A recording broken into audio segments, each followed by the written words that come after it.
నమస్కారం. దూరదర్శన్ వార్తలకు స్వాగతం. నేను సరిత.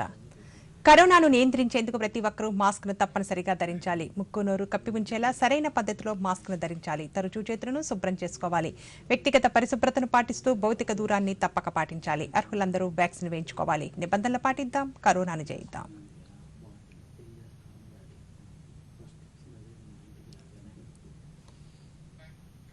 ఇక ఈనాటి వార్తల్లోని ముఖ్యాంశాలు.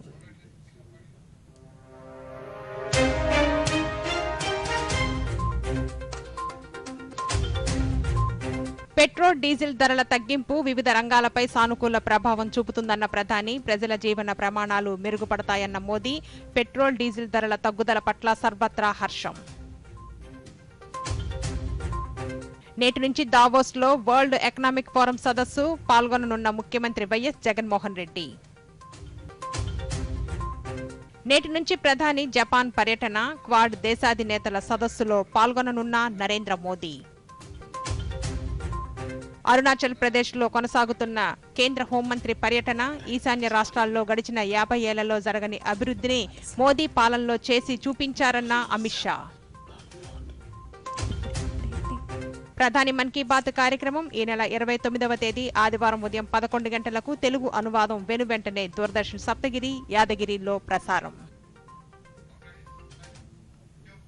ఇక వార్తలోని వివరాలు. దేశంలో పెట్రోల్ డీజిల్ ధరలపై ఎక్సైజ్ సుంకాన్ని తగ్గిస్తున్నట్లు కేంద్రం ప్రకటించిన నేపథ్యంలో ప్రధాని మోదీ ట్వీట్ చేశారు. తమకెప్పుడు ప్రజల సంక్షేమమే ముఖ్యమని పేర్కొన్నారు. ఈ రోజు పెట్రోల్ ధరలను తగ్గిస్తూ కేంద్రం తీసుకున్న నిర్ణయాలు వివిధ రంగాలపై సానుకూల ప్రభావం చూపుతాయన్నారు. ప్రజలకు ఊరటనివ్వడంతో పాటు వారి జీవితాన్ని మరింత సులభతరం చేస్తాయని ట్విట్టర్లో పేర్కొన్నారు.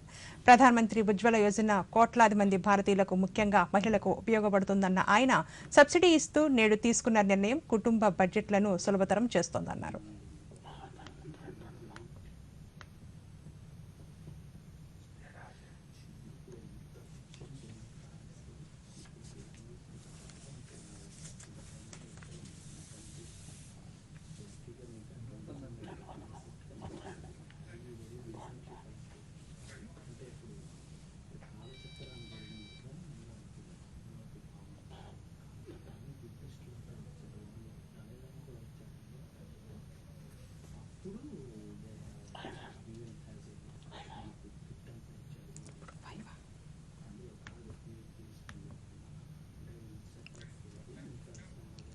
కేంద్ర ప్రభుత్వం పెట్రోల్ డీజిల్ పై సుంకాలను భారీగా తగ్గించడం పట్ల ప్రకాశం జిల్లా వ్యాప్తంగా ప్రజానికం హర్షం వ్యక్తం చేస్తున్నారు. కేంద్ర ప్రభుత్వం సుంకాలు తగ్గించడంతో పెట్రోల్ పై ₹9.50, డీజిల్ పై ₹7 ధరలు తగ్గాయి. దీంతో ముఖ్యంగా పేద, మధ్యతరగతి ప్రజలకు ఎంతగానో ఆర్థిక భారం తగ్గిందని, నెలవారీ బడ్జెట్లో కొంత ఉపశమనం లభిస్తుందని వారు చెబుతున్నారు. ఆటో డ్రైవర్లు, టాక్సీ డ్రైవర్లు కూడా డీజిల్ ధరలు తగ్గడంతో తమకు మేలు జరుగుతుందన్నారు. ఇప్పటి వరకు వచ్చిన బాడుగల్లో అధిక శాతం పెట్రోల్ డీజిల్కే ఖర్చయ్యేదని, ఒక్కసారిగా ₹10 మేర ధర తగ్గడంతో ఆ మేరకు నగదు మిగులుతుందని హర్షం వ్యక్తం చేశారు.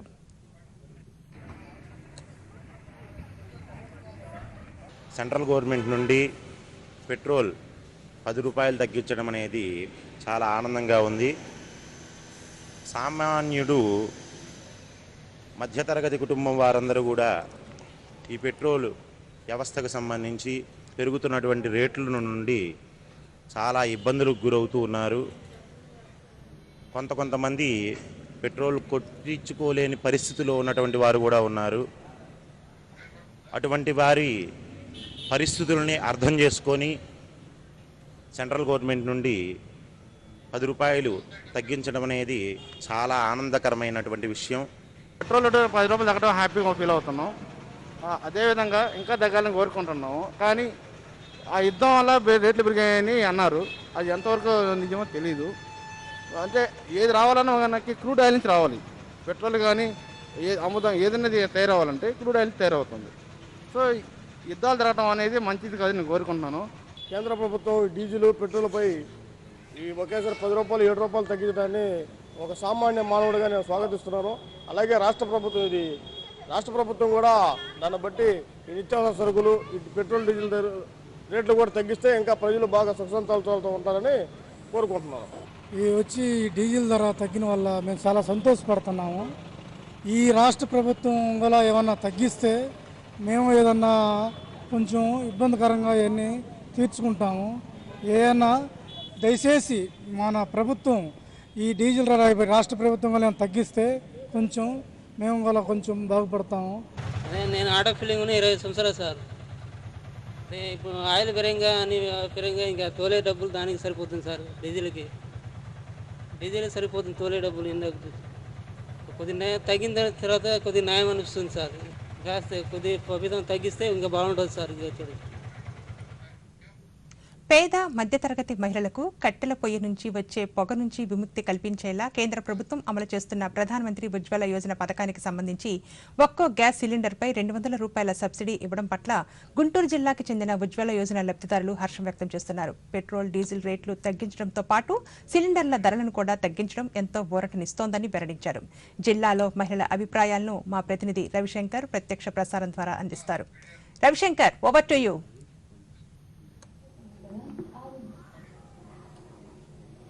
Sarita, good afternoon.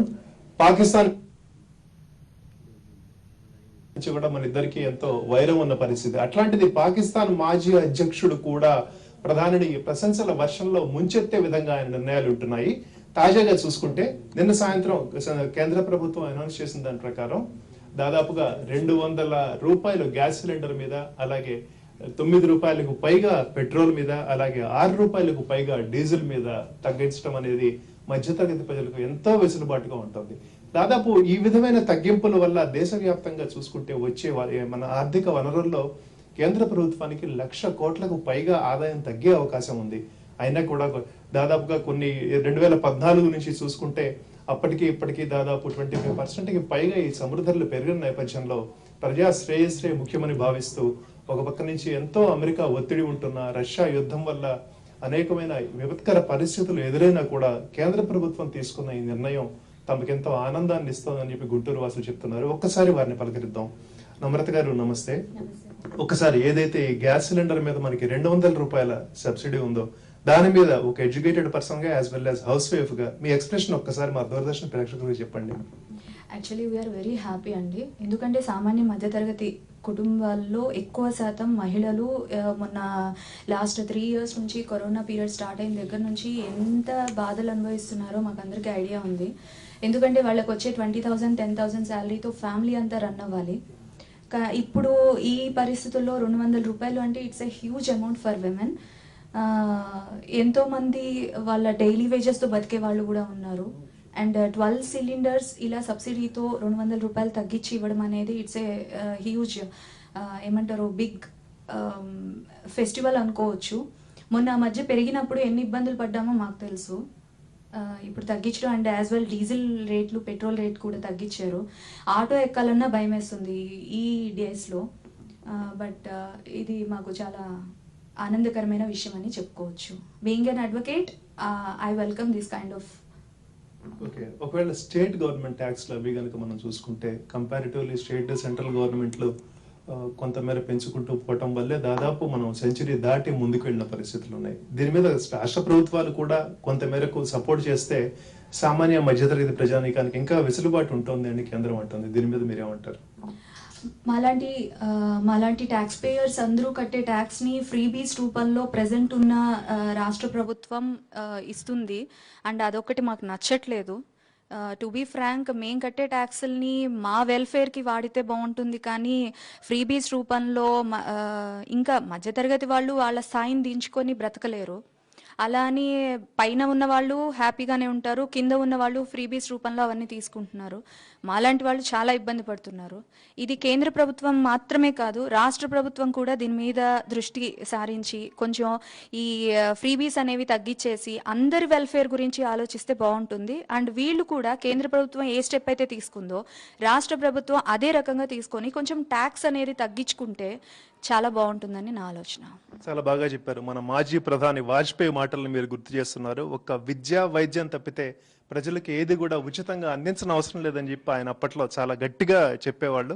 కేంద్ర ప్రభుత్వ పథకాలు కానివ్వండి, రాష్ట్ర ప్రభుత్వ పథకాలు కానివ్వండి, ఏవైతే ఉన్నాయో ఎలక్షన్స్కు ముందు వేలకు ప్రజలకి ఉచితంగా అందించడం అనేది కాకుండా విద్యా, వైద్యానికి మాత్రం టాప్ ప్రయారిటీ ఇచ్చి ఉన్న ఫండ్ మన బడ్జెట్ ఏదైతే ఉందో దానికి పూర్తిగా విద్యా, వైద్యానికి కేటాయిస్తే ప్రజలకు అత్యవసరమైనవి కాబట్టి వాటికి మాత్రమే అవకాశం అని చెప్పి ఆయన చెప్తూ ఉండేవాళ్ళు.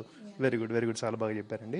శ్రీదేవి గారు మీరు చెప్పండి, ఒక సామాజిక కార్యకర్తగా ఈరోజు ఇప్పుడు ఈ తగ్గించిన కొంత మేరకు పెట్రోల్ డీజిల్ రేట్లు కనుక పెంచితే చాలా గోలగోల చేసేవాళ్ళు ఎదురు విపక్షాలు కానివ్వండి, లేకపోతే వాళ్ళు ఆడిచ్చే చాలా మంది కానివ్వండి, ధర్నాలు, రాస్తారోకోలు అవన్నీ చాలా చేసేవాళ్ళు. అట్లాంటిది ఒకేసారి 8 రూపాయలు అలాగే ఒకేసారి 9 రూపాయలు తగ్గించడం అనేది అదొక విప్లవాత్మకమైన చర్యగా చెప్పవచ్చు. ఎస్పెషల్లీ ఇందాక మనం అనుకున్నట్టుగా రష్యా యుద్ధం నేపథ్యంలో మనకి క్రూడ్ కూటమిలో ఉన్నాం. మనం క్రూడ్ కూటమిలో ఉన్నా కానీ స్వతంత్ర ప్రతిపత్తి ఉన్న ప్రజాస్వామ్య దేశంగా మాత్రమే మనం అది చేయగలిగామని చెప్పవచ్చు. ఇట్లాంటి పరిస్థితుల్లో ఈ తగ్గింపును మీరు ఏ విధంగా చూస్తున్నారు? నిజంగా ఇది స్వాగతించాల్సిన విషయం అండి. ఎందుకంటే ప్రతి మహిళ ఉజ్వల యోజన కింద రికార్డ్ అయినటువంటి మహిళలు అంటే దేశంలో 8 కోట్ల మంది ఉన్నారు. 90% ప్రభుత్వం అందరికీ, ప్రతి ఇంట్లో మహిళకి గ్యాస్ అనేది ఇవ్వాలి, ప్రతి ఒక్క మహిళకి ఇంట్లో పొగలేని పొయ్యలు ఉండాలి, కళ్ళు మంటలు పుట్టకుండా మహిళలు హ్యాపీగా వండుకు తినాలి అనేది ప్రధానమంత్రి మోడీ గారి యోచన. ఆ యోచన ద్వారా ప్రభుత్వం పనిచేస్తోంది. ఆ పని ద్వారా ప్రతి ఇంటికి కూడా గ్యాస్ కనెక్షన్ ఉండే ఏర్పాటు చేశారు. అందువల్ల లబ్ధి పొందుతున్నటువంటి మహిళలు ఏదైతే ఉన్నారో వాళ్ళందరూ కూడా 200 రూపాయలు తగ్గించడానికి చాలా హ్యాపీగా ఫీల్ అవుతున్నారు. అయితే ఇందులో ఈ ప్రజా సంఘాలు కానీ ఇవన్నీ కూడా బూటపు సంఘాలు కాబట్టి ఎక్కడ బయటకు వచ్చి లేకపోతే ఖచ్చితంగా మహిళలకు అండగా మేము ఉన్నాము అని చెప్పి చూపించరు. వాళ్ళకి అండగా ఉన్నాము అని చూపించడానికి కూడా కొంత ప్యాకేజ్ ఉంటుందని చెప్పి పబ్లిక్గా కాకుండా ప్రైవేట్గా విన్నటువంటి అంశం, ఈ ప్రైవేట్గా విన్నటువంటి అంశం ఇవాళ వాస్తవం తెలుస్తోంది. ఎందుకంటే ప్రధాని లేకపోతే కేంద్ర ప్రభుత్వం ఏదైతే చేసిందో ఆ సంతోషించాల్సిన విషయాన్ని, ప్రజల్లోకి తీసుకెళ్లాల్సిన విషయాన్ని ఎవరికి తెలవకుండా ప్రశాంతంగా ఎవరిళ్లలో వాళ్ళు ఎంజాయ్ చేస్తున్నారంటే కేవలం దీనికి కూడా ఏదన్నా ఒక ప్యాకేజ్ ఉంటే తప్ప ఈ ప్రభుత్వం ఈ సూడో డెమోక్రటిక్స్ ఎవరైతే ఉన్నారో వీళ్ళెవరూ కూడా స్పందించరేమోనని చెప్పి అనిపిస్తోంది. కానీ ప్రజలందరూ కూడా, సామాన్యులందరూ కూడా చాలా సంతోషపడుతున్నారు. ఈ రోజున పెట్రోలు డీజిల్ తగ్గడం వల్ల ఏమిటంటే ట్రాన్స్పోర్టేషన్ తగ్గుతుంది, ధర తగ్గుతుంది. అలాగే ఆటో వాళ్ళకి రూపాయి మిగిలినా లేకపోతే ఆర్టీసీ లాంటి వాటికి నష్టాలు తగ్గినా, ఎంత దారుణమైన విషయం అంటే ఆర్టీసీ లాంటి సంస్థలు కూడా ఈ రోజున ఈ మన రాష్ట్రంలో ఉన్నటువంటి ఈ వనరుల్ని ఉపయోగించుకోకుండా అనవసరపు ఖర్చులు పెట్టడానికి, అనవసరంగా ఇదవడానికి వాళ్ళ పెంచిన ధరలను తగ్గించాల్సిన అవసరం ఉంది ప్రభుత్వం కూడా, రాష్ట్ర ప్రభుత్వం కూడా. ఎందుకంటే డీజిల్ మీద, పెట్రోల్ మీద ఎక్కువ ధర ఉంది, దానివల్ల మేము ఈ ధరలు పెంచాము, టికెట్ ఛార్జీలు పెంచాము అని చెప్పి ఏదైతే అనుకుంటున్నారో దాని మీద ఛార్జీలు తగ్గించాల్సిన అవసరం ఉంది. ప్రభుత్వం ఏదైతే సబ్సిడీ ఇస్తోందో ఆ సబ్సిడీ కేంద్ర ప్రభుత్వంతో పాటు రాష్ట్ర ప్రభుత్వం కూడా ఎంతో కొంత సబ్సిడీ ఇచ్చి ఖచ్చితంగా ప్రజల్ని ఆదుకోవాల్సిన అవసరం ఉంది. అందరినీ ఒకే రకంగా చూడాలి. ఏదో సబ్సిడీలు కేవలం కొంతమందికి మాత్రమే చూసి కొంతమంది మాత్రమే ఇచ్చి రాష్ట్ర ప్రభుత్వం మహిళల నుంచి లేకపోతే పెట్రోల్ వినియోగదారుల నుంచి లబ్ధి పొందుతూ ఒక పక్కన పెట్రోలు, గ్యాసు ఈ రెండు నిత్యావసర సరుకులు, ఈ రెండింటి నుంచి లబ్ధి పొందుతున్నటువంటి రాష్ట్ర ప్రభుత్వం కొంతైనా తగ్గించుకుని కొంత వాళ్ళ ఆదాయంలోంచి కొంచెం సబ్సిడీ మహిళల కోసం ఇవ్వాలని చెప్పి మేము విజ్ఞప్తి చేస్తున్నాం. ఖచ్చితంగా ఆ దిశగా ప్రభుత్వం ఆలోచిస్తుందని కూడా ఆలోచన చేస్తున్నాం. ఓకే, మంత్లీ బడ్జెట్ చూసుకుంటే ఎగువ మధ్యతరగతి వాళ్ళకి బహుశా ఈ 200 రూపాయలు పెద్ద లెక్కలేకపోతుండొచ్చు. కానీ దిగువ మధ్యతరగతి వాళ్ళకి, అలాగే ఏ రోజుకి ఆ రోజు కూలి పని చేసుకునే వాళ్ళకి 200 రూపాయలు కనీసం ఈ పొగచూరిపోయే పరిస్థితి నుంచి ప్రధానమంత్రి ఉజ్వల యోజన అనే పరిస్థితికి తీసుకువచ్చే వాళ్ళని, ఆ పొగ ద్వారా వచ్చే అనేక ఆరోగ్య సమస్యల నుంచి వాళ్ళని బయటపడేసే పరిస్థితి ఉన్నా కూడా ఈ 200 రూపాయలు అనేవి మాత్రం వాళ్ళకి చాలా తేడా వస్తూ ఉంటుంది. మిమ్మల్ని తీసుకుంటే ఒక మధ్యతరగతి కుటుంబంగా ఈ 200 రూపాయల బడ్జెట్ అనేది మీకు కొంతమేరకు వెసులుబాటు కనిపిస్తుంది. బట్ ఇంతకు ముందుకి ఇప్పుడు కమింగ్ డేస్కి మీరు ఎట్లా ఫీల్ అవుతున్నారు డిఫరెన్స్? ఒకటండి, దేశం ఫస్ట్ అనుకుని 7 సంవత్సరాలు ఏదైతే పెరిగిందో అప్పుడు 1000 రూపాయలు మనం బ్లాక్లో కొనుక్కునే వాళ్ళం. ఈ రోజున బ్లాక్లో కొనుక్కునే పరిస్థితి లేకుండా గ్యాస్ అయిపోయింది అన్న వెంటనే మరుక్షణం ఇంటి ముందు గ్యాస్ ఉంటుంది.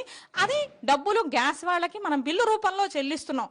అందువల్ల పెద్ద పెయిన్ ఫీల్ అవ్వలేదు. కానీ ఈ రోజున 200 రూపాయలు తగ్గుతోంది, బిల్లులో తగ్గుతోంది, నాకు పబ్లిక్గా తగ్గిస్తున్నారు అనేది చాలా ఆనందాన్ని ఇస్తున్న విషయం. ప్రతి నాలాంటి మహిళలకి చాలా మందికి సంతోషాన్ని కలిగిస్తున్న విషయం.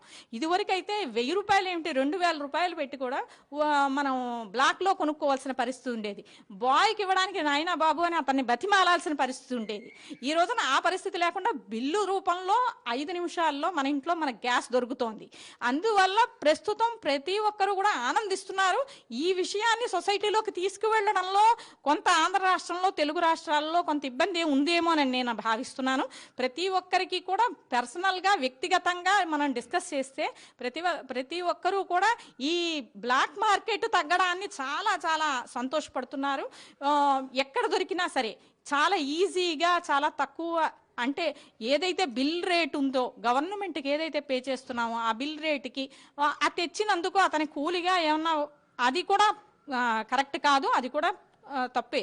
గవర్నమెంట్ పే చేస్తోంది అతని కూలి కూడా. అయినప్పటికీ కూడా సిలిండర్ ఇంటి దాకా తీసుకొచ్చాడు అనే కరెక్టసీతో అతనికి ఏదైనా 10 రూపాయలు 20 రూపాయలు ఇవ్వడాన్ని అయితే ఇస్తున్నారేమో. కానీ ఆ బ్లాక్లో 1000కి 2000 పెట్టి కొనుక్కునే పరిస్థితి అయితే ప్రస్తుతం లేదు. ఏ పూటకు ఆ పూట గ్యాస్ ఇంటికి వస్తోంది. కాబట్టి ప్రపంచం ఏమైపోతోంది, ప్రపంచంలో క్రూడ్ ఆయిల్ ధర ఏమిటి, ప్రపంచ మార్కెట్ పరిస్థితి ఏమిటి, యుద్ధాల సంగతి ఏమిటి అనేది ఇంట్లో వంట చేసుకునే ప్రతి ఒక్కరికి అదో పెద్ద బర్డెన్గా ఏమీ లేదు. ఇంట్లో వాళ్ళు ఫీల్ అవుతున్నది ఏంటంటే, నేను బ్లాక్లో కొనుక్కోవట్లేదు, నేను అడగంగానే ఫోన్ చేసి మెసేజ్ పెట్టంగానే నా ఇంటి ముందుకి గ్యాస్ వస్తుంది, నేను బిల్లుకి ఎంత పే చేయాలో అంతే పే చేస్తున్నాను. ఇది ఖచ్చితంగా ప్రతి మహిళ ఫీల్ అవుతున్నటువంటి విషయం. గ్రౌండ్ స్థాయిలో మాట్లాడితే, చర్చ జరిగితే ఖచ్చితంగా మహిళలందరూ ఈ అంశంలో ఏకీభావం వ్యక్తం చేస్తారని చెప్పి నేను భావిస్తున్నాను. చాలా బాగా చెప్పారు. ఇంతకు ముందు పరిస్థితి చూస్తే కనుక మనం ఒకసారి బుక్ చేసుకుంటే రోజుల తరబడి వెయిట్ చేసి, సాధారణంగా ఒక 2-3 ఏళ్ల క్రితం సంగతి చూసుకున్నా కానీ మన ఇంట్లో గ్యాస్ అయిపోతే పక్కన వాళ్ళ ఇంట్లో సిలిండర్ తెచ్చుకొని మళ్ళీ వచ్చినప్పుడు వాళ్ళకి ఇచ్చి ఇట్లా స్వాప్ చేసుకునే పరిస్థితి ఉండేది. అట్లాంటిది ఇవాళ మీరు చెప్పినట్టుగా ఒక రోజు ముందు ఫోన్ చేస్తే మరుసటి రోజు పొద్దుటికల్లా సర్ప్రైజింగ్లీ మన ఇంటి ముందు ఉంటుంది. అట్లాగే ఉగాది మామూళ్ళు అవనండి, ఇంకోటి అవనండి ఆ వచ్చేదాన్ని రౌండ్ ఫిగర్ చేసి తీసుకునేవాళ్ళు. దాని పరిస్థితి నుంచి కూడా మనకి ఆన్లైన్ బుకింగ్ సిస్టమ్స్ అవన్నీ కూడా చాలా వెసులుబాటు కల్పించినాయి చెప్పవచ్చు. ఇప్పుడు ట్యాక్సీ డ్రైవర్, ఒక క్యాబ్ డ్రైవర్ శ్రీనివాస్ గారు మనతో ఉన్నారు. డీజిల్ ధర దాదాపు 6 రూపాయలు తగ్గిన నేపథ్యంలో ఆయనకి ఏమేర వెసులుబాటు వస్తుంది అన్నది మనం చెప్తాం. శ్రీనివాస్ గారు నమస్తే అండి. ఒకసారి చెప్పండి, నెలవారీగా మీ వాడకంలో 6 రూపాయలు డీజిల్ ధర తగ్గినప్పుడు మీకు ఏ విధమైన వెసులుబాటు వస్తుంది? మాకు మంత్లీ మీద 4000 కలిసి వచ్చినట్టే అండి. చాలా రీజన్గా చేశారు, అంత బాగుంది, చాలా హ్యాపీగా ఉంది. అంటే ఇప్పుడు ఇంతకుముందు మీ మెయింటెనెన్స్కి వాటికి పోయే వాటికి ఇప్పుడు ఈ కిలోమీటర్ చొప్పున మీరు వసూలు చేస్తూ ఉంటారు కదా, దానికి దీనికి దాదాపు 4000 అంటే మీకు సంవత్సరానికి దాదాపు 50,000 తేడా వచ్చినట్టుగా. ఈ విధంగా 50,000 వచ్చిన తేడాని మీరు ఏ విధంగా ప్లాన్ చేసుకోబోతున్నారు, ఎట్లా చేయబోతున్నారు? మనకి ఇంజిన్ ఆయిల్ మెయింటెనెన్స్, బండి మెయింటెనెన్స్కి మనకి సరిపోతుంది సార్. అంతేనా? ఇంకేమీ లేదు సార్. ఈ విధంగా చూసుకుంటే కనుక వాహన వినియోగదారులకు, ముఖ్యంగా డీజిల్ ఎక్కువగా వినియోగించే ప్రైవేట్ క్యాబ్లు, ట్యాక్సీలు, వీళ్ళందరికీ కూడా ఈ డీజిల్ తగ్గింపు ఏదైతే ఉందో అది చాలా వెసులుబాటు కలిగిస్తుందని చెప్పవచ్చు. అట్లాగే ఈ ఇమ్రాన్ ఖాన్ మరొకసారి అతని కామెంట్స్ కనుక మనం చూస్తే, అమెరికా ఒత్తిడిని ఎదుర్కొని క్వాడ్ దేశాల్లో ఉన్నా కూడా ప్రజాస్వామ్య దేశంగా, ఒక స్వతంత్ర ప్రజాస్వామ్య దేశంగా భారతదేశం తీసుకుంటున్న చర్యల్ని అతను ఎంతో అభినందిస్తున్నాడు. పాకిస్తాన్ మాజీ ప్రధానిగా ఉంటూ కూడా అతను ఈ విధంగా అభినందించడం అనేది ప్రధానమంత్రి నరేంద్ర మోదీ తీసుకుంటున్న చర్యలకి ఒక బెస్ట్ ఎగ్జాంపుల్ గా మనం చెప్పవచ్చు. అట్లాగే ఈ రాష్ట్ర వ్యాప్తంగా ఏవైతే వ్యాట్ ఇప్పటికే ఉందో, నమస్తే అండి, ఇప్పుడే దీని గురించి మనకి మరింత సమాచారం అందించడానికి పేరు రేణుకా గారు మనతో ఉన్నారు. అమ్మ చెప్పండి, కేంద్ర ప్రభుత్వం తీసుకున్న ఈ గ్యాస్ మీద వెసులుబాటు అనేది దాని మీద మీ స్పందన చెప్పండి. చాలా మంచి కార్యక్రమం అండి ఇది. మంచి పని చేశారు మోదీ గారు. పేదల్ని దృష్టిలో పెట్టుకొని, ముఖ్యంగా మధ్యతరగతి వాళ్ళు ఎలాగో కొంటారు, పేదలు మాత్రం కొనలేరు. కాబట్టి వాళ్ళకి చాలా వెసులుబాటుగా ఉంటుంది. చాలా హర్షణీయమైన పని ఇది. మోదీ గారికి నమస్కారాలు. ఓకే, ప్రజా జీవితంలో మీరు కూడా తరచుగా ముందుకు వస్తూ ఉంటారు. ప్రజల నుంచి మీకున్న స్పందన ఏంటి దీని మీద? బీజేపీలోనా? ప్రజల్లో బీజేపీ చాలా ముందుకెళ్తుంది. బీజేపీ పార్టీ చాలా మంచిగా ఉంది. ప్రజలు కూడా ఇదే కావాలని కోరుకుంటున్నారు. ఇప్పటి వరకు పడుతున్న ఇబ్బందులు మాకు చాలు, ఈ కొద్దు మమ్మల్ని కాపాడేవాళ్ళు కావాలి, మా బీజేపీ అయితే మమ్మల్ని రక్షిస్తుంది అని అనుకుంటున్నారు ప్రజలు. సో గుంటూరు వాసుల స్పందన ఈ 6 రూపాయలు 9 రూపాయల మీద ఇప్పటివరకు మనం చూసాము. Over to news. Thank you.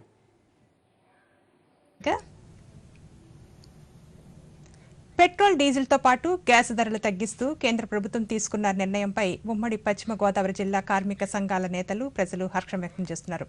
కేంద్ర ప్రభుత్వం తీసుకున్న నిర్ణయానికి రాష్ట్ర ప్రభుత్వం కూడా వేగంగా స్పందించాలన్నారు.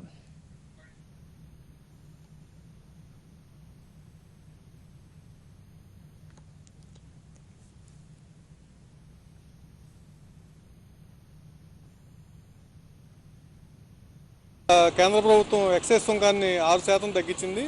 దానివల్ల పెట్రోల్పై 9.5, డీజిల్పై దాదాపు 7 రూపాయల దాకా తగ్గింది. దీనివల్ల ఏంటంటే సామాన్య ప్రజల యొక్క జీవన విధానం మీద కూడా ఇది పడుతుంది. ఈ పెట్రోల్ రేట్లు, డీజిల్ రేట్లు పెరిగిపోవడం వల్ల దీన్ని ఆల్టర్నేటివ్గా నిత్యావసర సరుకులు కూడా పెరిగి ప్రజలపై భారం పడుతుంది. దీనంతా దృష్టిలో పెట్టుకుని కేంద్ర ప్రభుత్వం నరేంద్ర మోడీ గారు దీన్ని గత 6 నెలల్లో రెండోసారి ఇది తగ్గించడం, ఇది ఎంతో ప్రజలందరికీ కూడా ఎంతో బాగా ఉపయోగపడుతుందని నేను భావిస్తున్నాను. కేంద్ర ప్రభుత్వం ఏదైతే నిర్ణయం తీసుకుందో పెట్రోలు, డీజిల్ మీద ఎక్సైజ్ సుంకం తగ్గించాలనేటువంటి నిర్ణయం వల్ల దాదాపుగా పెట్రోల్ మీద 9 రూపాయల 50 పైసలు, డీజిల్ మీద లీటర్కి 8 రూపాయలు తగ్గే అవకాశం ఉంది. తద్వారా రవాణా రంగానికి కూడా వెసులుబాటు కలుగుతుంది. తద్వారా నిత్యావసర వస్తువులు ధరలు కూడా తగ్గే అవకాశం ఉంది. కనుక నిత్యావసర వస్తువులు కూడా తగ్గించాల్సినటువంటి బాధ్యత రాష్ట్ర ప్రభుత్వం మీద ఉంది. అలాగే కేంద్రం చొరవ చూపి ఏదైతే ఎక్సైజ్ సుంకం తగ్గించిందో దాంట్లో భాగంగానే వారిని అనుసరిస్తూ రాష్ట్ర ప్రభుత్వం కూడా రాష్ట్రం విధిస్తున్నటువంటి వ్యాట్ ట్యాక్సులని వాటిని కూడా తగ్గించాలని చెప్పి ఈ సందర్భంగా డిమాండ్ చేస్తూ కేంద్ర ప్రభుత్వం పెట్రోల్, డీజిల్ రేట్లను తగ్గించడంతో సామాన్యులకు ఊరట లభించిందని చిత్తూరు జిల్లా ప్రజలు అభిప్రాయం వ్యక్తం చేశారు. రాష్ట్ర ప్రభుత్వం వసూలు చేస్తున్న వ్యాట్ ధరను కూడా తగ్గించాలని కోరారు. దీనివల్ల నిత్యావసర ధరలు కూడా తగ్గే అవకాశం ఉందన్నారు.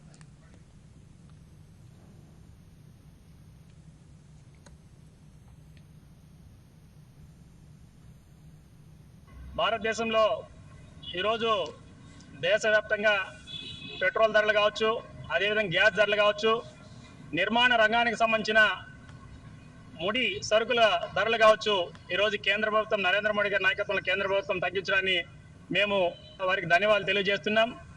ఉక్రెయిన్ యుద్ధం వల్ల అక్కడ మనకు రావాల్సిన ఇంధన వల్ల అక్కడ మనకు అనేక ఇబ్బందులు ఉన్న అక్కడ కేంద్ర ప్రభుత్వం సుమారు 1,00,000 కోట్లు భారము కేంద్రం పైన పడుతున్న అక్కడ ప్రజలందరికీ, సామాన్య ప్రజలందరికీ అందుబాటులో తీసుకురావాలని చెప్పేసి ఈరోజు పెట్రోల్, డీజిల్ ధరని, అదేవిధంగా ఉజ్వల యోజన కింద పొందిన గ్యాస్ పొందిన లబ్ధిదారులకు కూడా సుమారు 9 కోట్ల మంది కూడా వారికి 200 రూపాయలు తగ్గించే ప్రయత్నంలో ఈరోజు నరేంద్ర మోడీ గారు తీసుకున్న నిర్ణయంతో వారికి లబ్ధి చేకూరుతుంది. అదేవిధంగా నిర్మాణ రంగంలో కూడా సిమెంటు, స్టీలు అనేక రంగాలకు సంబంధించిన విధాలు, ప్లాస్టిక్ తదితర విధానాలు కూడా పూర్తి స్థాయిలో దానిపైన సుంకాన్ని తగ్గించే ప్రయత్నం కేంద్ర ప్రభుత్వం చేసిన దానికి మేము హృదయపూర్వకంగా ధన్యవాదాలు తెలియజేస్తున్నాం. రోజు నా వాహనానికి 200 రూపాయలు, 240 రూపాయలు పెట్రోల్ అవుతా ఉంది. ఇప్పుడు కేంద్ర ప్రభుత్వం తగ్గించిన దానివల్ల ఇంకా కొంచెం రాష్ట్ర ప్రభుత్వం తగ్గిస్తే నాలాంటి మధ్యతరగతి కుటుంబాలకి ఎంతో సహాయంగా ఉంటుందని రాష్ట్ర ప్రభుత్వాన్ని కోరుకుంటూ. పెట్రోలు, డీజిల్ తగ్గింది, అదే మన ప్రధాని మోదీ గారి తరఫు నుంచి ధన్యవాదాలు తెలుపుకుంటున్నాము. సరుకులు కానీ, తరకారీ ఏమే కానీ, కూరగాయలు కానీ అంతా చాలా ఎక్కువ రేట్లు ఎక్కువయి చాలా బాధాకరం అది. ఇప్పుడు ఇదంతా చూసి ప్రధాని మోదీ గారు పెట్రోల్ పైన 9 రూపాయలు, డీజిల్ పైన 7 రూపాయలు తగ్గించి మాకు కొంచెం సంతోషమ కారణము, గుడ్ న్యూస్ అనే చెప్పాలి దీన్ని. పెట్రోల్, డీజిల్పై కేంద్రం సుంకాన్ని తగ్గించడంతో గుంటూరు జిల్లా ప్రజలు హర్షం వ్యక్తం చేశారు. ఎన్నికల సమయంలో ప్రయోజనాలు ఆశించి కాకుండా, ఏ విధమైన లబ్ధి కోసమూ కాకుండా ప్రజా శ్రేయస్సును దృష్టిలో ఉంచుకొని తీసుకున్న ఈ నిర్ణయం తమకు ఎంతో ఊరట కలిగించిందని స్థానికులు ఆనందం వ్యక్తం చేశారు.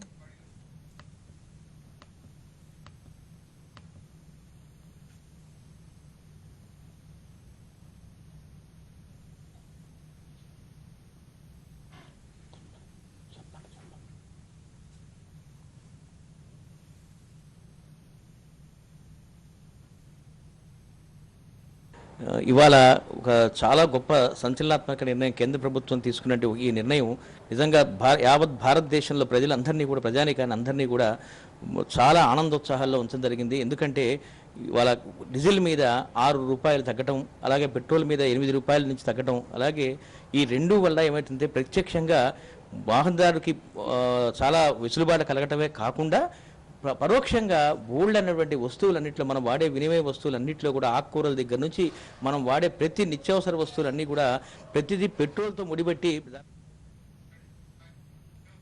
కేంద్రం రెండవసారి డీజిల్ పెట్రోల్పై సుంకాన్ని తగ్గించడంతో కృష్ణా జిల్లా గన్నవరం వాసులు దూరదర్శన్తో తమ సంతోషాన్ని వ్యక్తం చేశారు. ఇంధన ధరలపై కేంద్ర ఆర్థిక శాఖ మంత్రి నిర్మలా సీతారామన్ శుభవార్త చెప్పారని, ఈ సుంకాన్ని తగ్గించడం ద్వారా వాహనదారులకు భారీ ఊరట లభించిందన్నారు. ఈ నిర్ణయం పలు రంగాలపై సానుకూల ప్రభావం చూపుతుందన్నారు.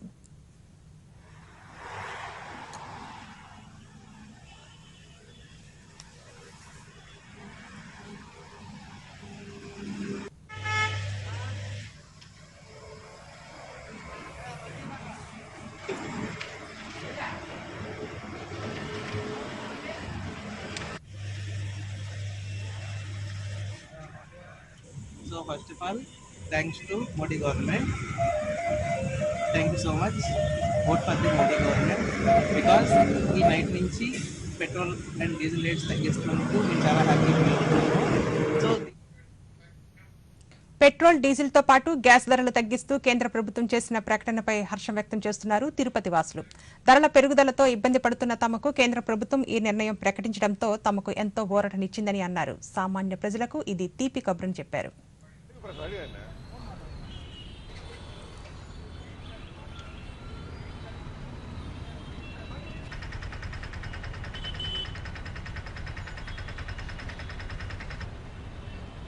ఈరోజు చాలా సంతోషంగా ఉంది. ఎందుకంటే ఇప్పుడే డీడీ న్యూస్లో చూశాను, కేంద్ర మంత్రి నిర్మలా సీతారామన్ గారు పెట్రోల్ మీద ₹9.50, డీజిల్ ₹7 తగ్గించడం చాలా సంతోషంగా ఉంది. ముందు ₹5 పెరగడం, 10 పైసలు తగ్గించడం ఇట్లా జరుగుతుంది. ఒకేసారి ఇంత అమౌంట్ లీటర్ మీద తగ్గించడం చాలా సంతోషంగా ఉంది. న్యూస్లో ప్రకటించిన సెంట్రల్ గవర్నమెంట్ పెట్రోల్ డీజిల్ ఇవన్నీ తగ్గినాయి. దాంతో కూడా సిలిండర్లు కూడా 200 తగ్గింది. చాలా సంతోషంగా ఉంది. పేద కుటుంబం వాళ్ళకి కొంచెం హాయిగా ఉంది. దానికి ధన్యవాదాలు కేంద్ర ప్రభుత్వానికి. ఈరోజు నేను దూరదర్శన్ ఛానల్ చూస్తుంటే ₹9.5 పెట్రోల్ పైన ₹7 డీజిల్ తగ్గించడం అంటే చాలా ఆనందకరంగా ఉంది. ఇప్పుడు మేము ₹200 పెట్రోల్ పట్టినా కూడా సరే ఇక్కడి నుంచి ఒక 50 కిలోమీటర్లు పోయే లోపల పెట్రోల్ అయిపోవడంతో పెట్రోల్ రేట్లు పెరిగిపోవడంతో చాలా ఇబ్బందిగా ఉంది. ఇంకా రేటు తగ్గించి ప్రజలకు అందుబాటులో ఇంకా రేటు తగ్గిస్తే బాగుంటుంది. ఇది ఇంటర్వల్గా పెట్రోల్ పెంచుతూనే ఉన్నారు. 5 పైసలు 10 పైసలు పెంచుతూనే ఉన్నారు వరుసగా దాదాపు 2 నెలలుగా. ఈరోజు నిర్మలా సీతారామన్ గారు ₹9 తగ్గిస్తున్నారు. సో మాకు సంతోషంగా ఉన్నది. దావోస్లో ఈ రోజు నుంచి ఈ నెల 26వ తేదీ వరకు జరిగే వరల్డ్ ఎకనామిక్ ఫోరం సదస్సులో ముఖ్యమంత్రి వైఎస్ జగన్మోహన్ రెడ్డితో పాటు మంత్రులు, అధికారుల బృందం పాల్గొంటుంది. ఈ రోజు WEF వ్యవస్థాపకుడు ప్రొఫెసర్ క్లాజ్ షాప్తో ఏపీ ఒప్పందం కుదుర్చుకోనుంది. తద్వారా WEF నిర్వహించే అనేక కార్యక్రమాలు, ప్రాజెక్టులతో రాష్ట్రానికి మంచి అనుసంధానం ఏర్పడుతుంది. నూతన సాంకేతిక పరిజ్ఞానాన్ని అందిపుచ్చుకోవడం, పరిశ్రమలకు అవసరమైన నాణ్యమైన మానవ వనరుల తయారీ, రాష్ట్రంలో తయారయ్యే ఉత్పత్తులకు ప్రపంచవ్యాప్తంగా పంపిణీ వ్యవస్థ ఏర్పాటు, డేటా షేరింగ్, ఉత్పత్తులకు విలువ జోడించడం వంటి 6 అంశాల్లో ఈ ఒప్పందం ద్వారా వరల్డ్ ఎకనామిక్ ఫోరం రాష్ట్రానికి మార్గనిర్దేశం చేస్తుంది. WEF హెల్త్ కేర్ విభాగం అధిపతి డాక్టర్ శాంబీ షేన్ తో కూడా ముఖ్యమంత్రి సమావేశమవుతారు. మధ్యాహ్నం BCG global chairman Hans Paul Burkner తో ముఖ్యమంత్రి ఏపీ లాంజ్ లో సమావేశమవుతారు.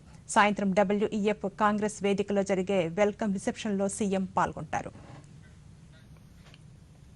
అసనీ తుఫాను కారణంగా వాయిదా పడిన ఇంటర్మీడియట్ ప్రథమ సంవత్సర పరీక్షలను ఈ నెల 25వ తేదీన నిర్వహించనున్నట్లు ఇంటర్ బోర్డు పశ్చిమ గోదావరి జిల్లా ప్రాంతీయ అధికారి కోరుకొండ చంద్రశేఖర్ బాబు తెలిపారు. ఏలూరులో ఆయన విలేకరులతో మాట్లాడుతూ ఇంటర్మీడియట్ పరీక్షలు ప్రశాంతంగా ముగిశాయన్నారు. జవాబు పత్రాల మూల్యాంకనం జరుగుతుందన్నారు.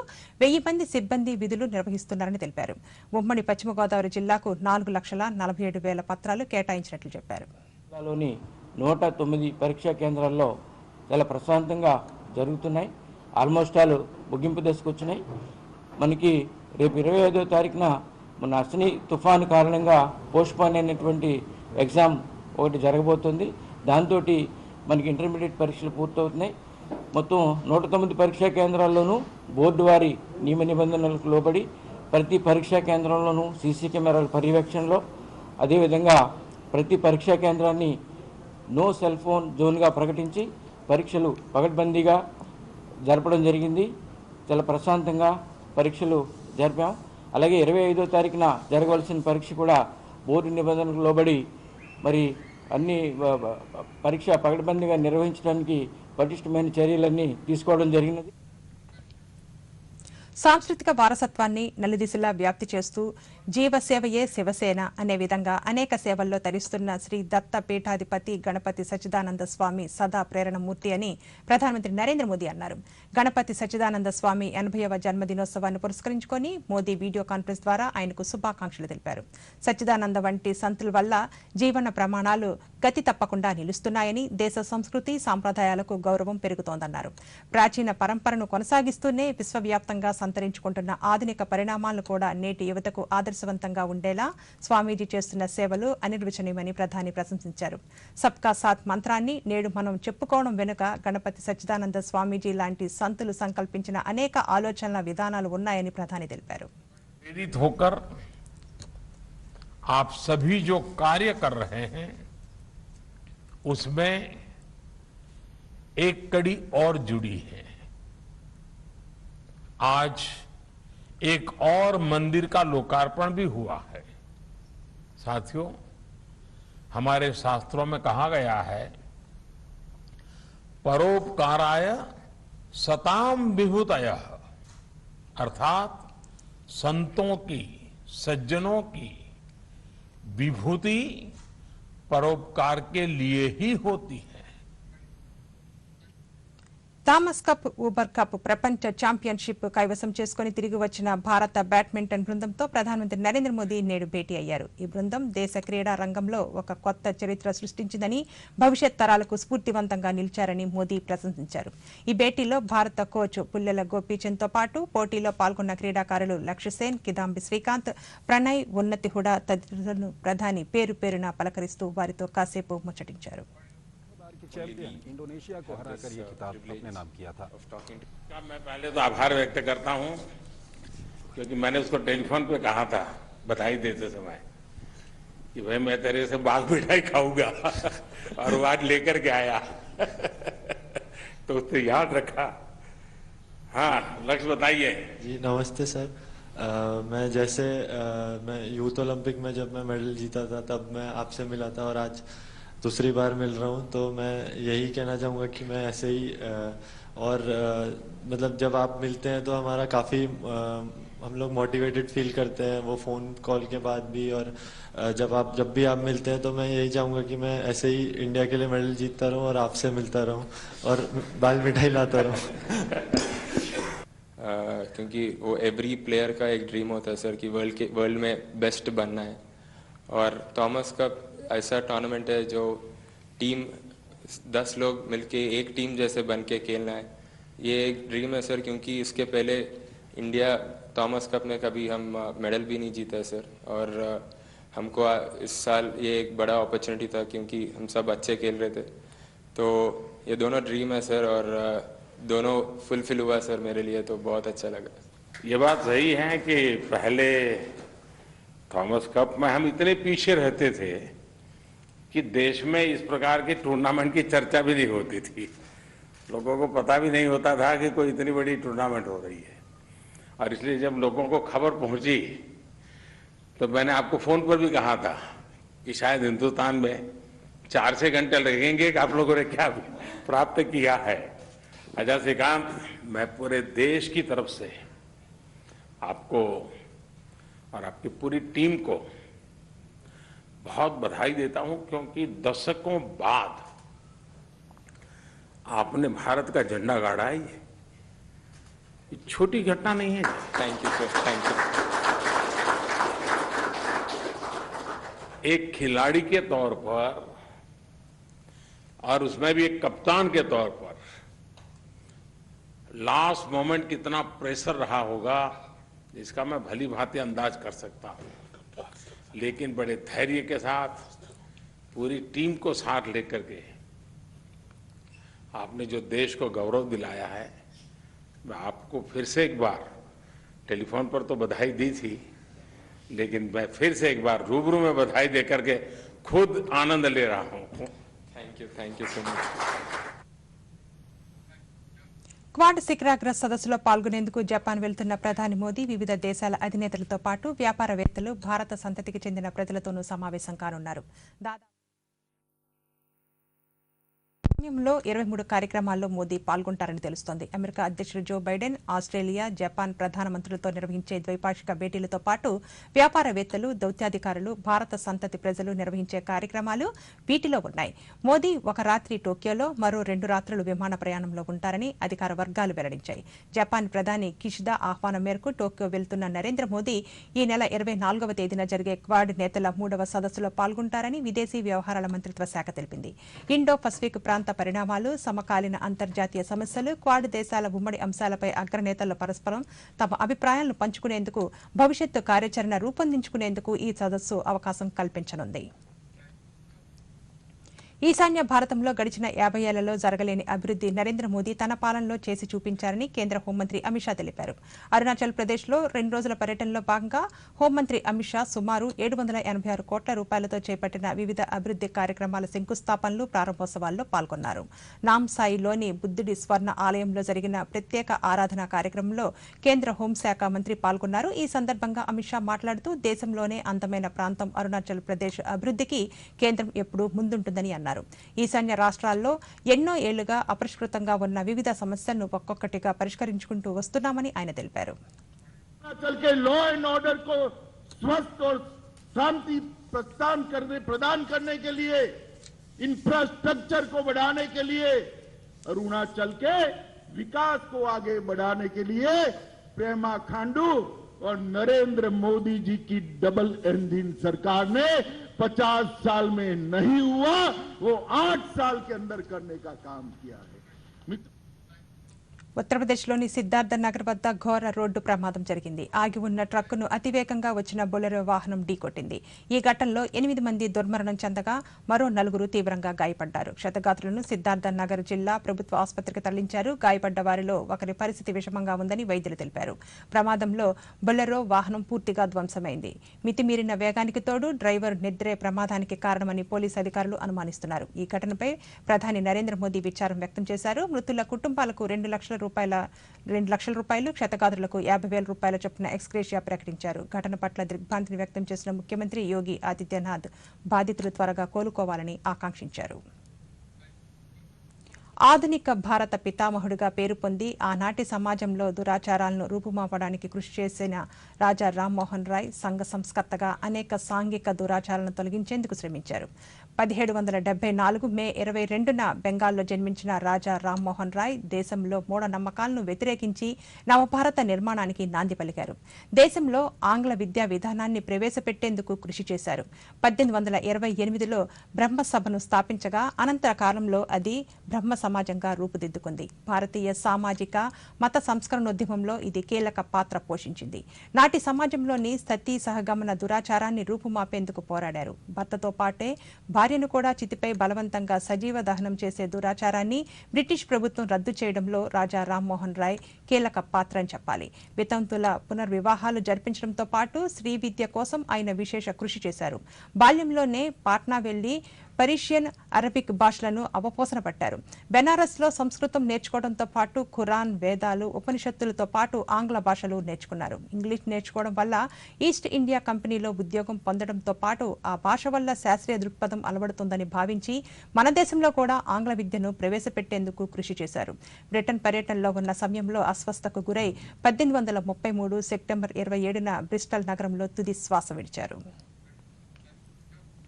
గత కొద్ది రోజులుగా దేశంలో కరోనా కేసుల సంఖ్య క్రమంగా పెరుగుతోంది. గడిచిన 24 గంటల్లో దేశవ్యాప్తంగా 4,42,681 నమూనాలను పరీక్షించగా 2,226 కరోనా పాజిటివ్ కేసులు నమోదయ్యాయి. దీంతో ఇప్పటివరకు మొత్తం కోవిడ్ పాజిటివ్ కేసుల సంఖ్య 4,31,36,371కి చేరింది. ఇదే సమయంలో 2,202 మంది కరోనా నుంచి కోలుకున్నారు. దీంతో ఇప్పటివరకు కోలుకున్న వారి సంఖ్య 4,25,97,003కి చేరిందని కేంద్ర ఆరోగ్య కుటుంబ సంక్షేమ మంత్రిత్వ శాఖ తెలిపింది. ప్రస్తుతం రికవరీ రేట్ 98.75% నమోదైంది. ఇదే సమయంలో 65 మంది మృతి చెందగా ఇప్పటి వరకు మృతి చెందిన వారి సంఖ్య 5,24,413కు చేరినట్లు మంత్రిత్వ శాఖ పేర్కొంది. ప్రస్తుతం 14,955 మంది వివిధ ఆసుపత్రుల్లో చికిత్స పొందుతున్నారు. దేశంలో కోవిడ్ వ్యాక్సినేషన్ ప్రక్రియ చురుకుగా కొనసాగుతోంది. గడిచిన 24 గంటల్లో 14,37,381 మందికి టీకాలు అందించినట్లు కేంద్ర వైద్య ఆరోగ్య శాఖ ఓ ప్రకటనలో తెలిపింది. దీంతో ఇప్పటివరకు 192,28,66,524 కోవిడ్ టీకాలు అందించినట్లు వైద్య ఆరోగ్య శాఖ తెలిపింది. మరోవైపు దేశవ్యాప్తంగా ఫ్రంట్ వర్కర్లకు అందిస్తున్న ప్రికాషన్ డోసుల సంఖ్య 3,07,75,021కి చేరింది. దేశవ్యాప్తంగా కరోనా వైరస్ నిర్ధారణ పరీక్షల్లో భాగంగా గడిచిన 24 గంటల్లో 4,42,681 నమూనాలను పరీక్షించినట్లు భారత వైద్య పరిశోధనా మండలి ఐసీఎంఆర్ వెల్లడించింది. దీంతో ఇప్పటివరకు నిర్వహించిన కరోనా నిర్ధారణ పరీక్షల సంఖ్య 84,67,97,414కు చేరిందని పేర్కొంది. ఇప్పుడు జాతీయ వార్తల సంక్షిప్త సమాహారాన్ని చూద్దాం. భారత అంతరిక్ష పరిశోధనా సంస్థ ఇస్రో మానవ సహిత ప్రయోగాలే లక్ష్యంగా ఈ ఏడాది చివరికి లేదా 2023 ప్రథమార్థంలో గగన్యాన్ 1 ప్రయోగానికి సిద్దమవుతోంది. ఇస్రో స్వదేశీ సాంకేతిక పరిజ్ఞానంతో తయారు చేసిన జిఎస్ఎల్వి మార్క్ 3 రాకెట్ ద్వారా ఈ ప్రయోగాన్ని చేసేందుకు పలు రకాల భూస్థిర పరీక్షలు చేసి రాకెట్ సామర్థ్యాన్ని పరీక్షిస్తోంది. గగన్యాన్ ప్రయోగానికి సంబంధించి భారత ప్రభుత్వం 10,000 కోట్ల రూపాయలు కేటాయించడంతో ప్రాజెక్టు వేగవంతంగా ముందుకు సాగుతోంది. భవిష్యత్తులో వ్యోమగాములను అంతరిక్షంలోనికి పంపేందుకు కూడా ఇస్రో సన్నద్దమవుతోంది. ఉత్తరాఖండ్లోని యమునోత్రి ఆలయానికి వెళ్లే రహదారి భద్రతా గోడ కుప్పకూలటంతో ట్రాఫిక్కి తీవ్ర అంతరాయం ఏర్పడింది. రిషికేశ్ యమునోత్రి జాతీయ రహదారిపై వెళ్తున్న 10,000 మందికి పైగా యాత్రికులు చిక్కుకున్నారు. జంకిచెట్టి వద్ద భారీగా వాహనాలు నిలిచిపోవడంతో ట్రాఫిక్ జామ్ అయింది. ఈ రహదారులను పునరుద్ధరించడానికి కనీసం 3 రోజుల సమయం పడుతుందని అధికారులు పేర్కొంటున్నారు. అయితే చిన్న వాహనాలను పంపడానికి అధికారులు ప్రయత్నాలు చేస్తున్నారు.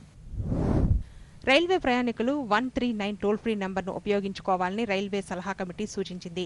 రైల్వే పోలీసుల ప్రవర్తనపై సలహా కమిటీ సమావేశం జరిగింది. విశాఖపట్నంలో జరిగిన సమావేశం వివరాలను east Coast railway assistant security commissioner RPF Sanjay Varma ఒక ప్రకటనలో తెలియజేశారు. రైల్వే ప్రయాణికులకు అవసరమైన సమాచారం, ఫిర్యాదుల సహకారం కోసం 139 ఉపయోగపడుతోందన్నారు. తెలంగాణలో 10వ తరగతి పరీక్షలు రేపటి నుండి జరగనున్నాయి. కోవిడ్ కారణంగా 2 ఏళ్ల పాటు జరగని 10వ తరగతి పరీక్షల కోసం 2,861 కేంద్రాలను సిద్ధం చేశారు. రాష్ట్ర వ్యాప్తంగా సుమారు 5 లక్షల మంది విద్యార్థులు పరీక్షలు రాయనున్నారు. 9:30కు పరీక్ష ప్రారంభం అవుతుందని, తర్వాత 5 నిమిషాల వరకు అనుమతిస్తామని అధికారులు వెల్లడించారు. ప్రపంచవ్యాప్తంగా ఇప్పటివరకు 52,72,69,092 పాజిటివ్ కేసులు నమోదు కాగా 49,72,19,456 మంది కోవిడ్ నుంచి కోలుకొని డిశ్చార్జ్ అయ్యారు. కోవిడ్ కారణంగా 62,99,913 మంది ప్రాణాలు కోల్పోయారు. కాగా 8,49,84,459 పాజిటివ్ కేసుల నమోదుతో అమెరికా అగ్రస్థానంలో కొనసాగుతోంది. ఆ దేశంలో ఇప్పటివరకు 10,28,902 మంది కరోనాతో మరణించారు. నైరుతి రుతుపవనాలు దక్షిణ అరేబియా సముద్రంలోని కొన్ని ప్రాంతాలు, దక్షిణ తూర్పు మధ్య బంగాళాఖాతంలోని మరికొన్ని ప్రాంతాల్లో విస్తృతంగా విస్తరించాయి. మరోవైపు దక్షిణ అంతర్గత కర్ణాటక పరిసర ప్రాంతాల మీద ఉన్న ఉపరితల ఆవర్తనంతో పాటు దక్షిణ ఛత్తీస్గఢ్ నుంచి తెలంగాణ మీదుగా కర్ణాటక వరకు ఉపరితల ఆవర్తనం కొనసాగుతోంది. వీటి ప్రభావంతో రాష్ట్రంలో రాగల 24 గంటల్లో కొన్ని చోట్ల ఒక మోస్తరు నుంచి తేలికపాటి వర్షాలు కురిసే అవకాశం ఉందని అమరావతిలోని వాతావరణ కేంద్రం అధికారులు తెలిపారు. ప్రధానమంత్రి నరేంద్ర మోదీ తన మనసులోని భావాలను దేశ ప్రజలతో పంచుకునే మన్ కీ బాత్ కార్యక్రమం 89వ సంచిక ఈ నెల 29వ తేదీ ఆదివారం ఉదయం 11 గంటలకు ప్రసారమవుతుంది. ప్రజలు తమ సూచనలు, సలహాలను పంపవచ్చు. స్వర సందేశాలను పంపాలనుకునేవారు 1800-117800 నెంబర్కు 26వ తేదీ సాయంత్రం వరకు పంపవచ్చు. అలాగే www.mygov.in వెబ్సైట్ ద్వారా కానీ 1922 నెంబర్కు మిస్డ్ కాల్ ఇవ్వడం ద్వారా తిరిగి మన మొబైల్కు వచ్చే సంక్షిప్త సందేశంలోని లింక్ ద్వారా కూడా అభిప్రాయాలను తెలియజేయవచ్చు. ఆకాశవాణి సమన్వయంతో దూరదర్శన్ ఛానళ్లు మన్ కీ బాత్ కార్యక్రమాన్ని ప్రసారం చేస్తాయి. ఈ కార్యక్రమ తెలుగు అనువాదం అదే రోజు ఉదయం 11:30 దూరదర్శన్ సప్తగిరి, యాదగిరిలో ప్రసారమవుతుంది. కరోనాను నియంత్రించేందుకు ప్రతి ఒక్కరూ మాస్క్ను తప్పనిసరిగా ధరించాలి. ముక్కు, నోరు కప్పి ఉంచేలా సరైన పద్ధతిలో మాస్క్ను ధరించాలి. తరచూ చేతులను శుభ్రం చేసుకోవాలి. వ్యక్తిగత పరిశుభ్రతను పాటిస్తూ భౌతిక దూరాన్ని తప్పక పాటించాలి. అర్హులందరూ వ్యాక్సిన్ వేయించుకోవాలి. నిబంధనలు పాటిద్దాం, కరోనాని జయిద్దాం. ఈ వార్తలు ఇంతటితో సమాప్తం. నమస్కారం.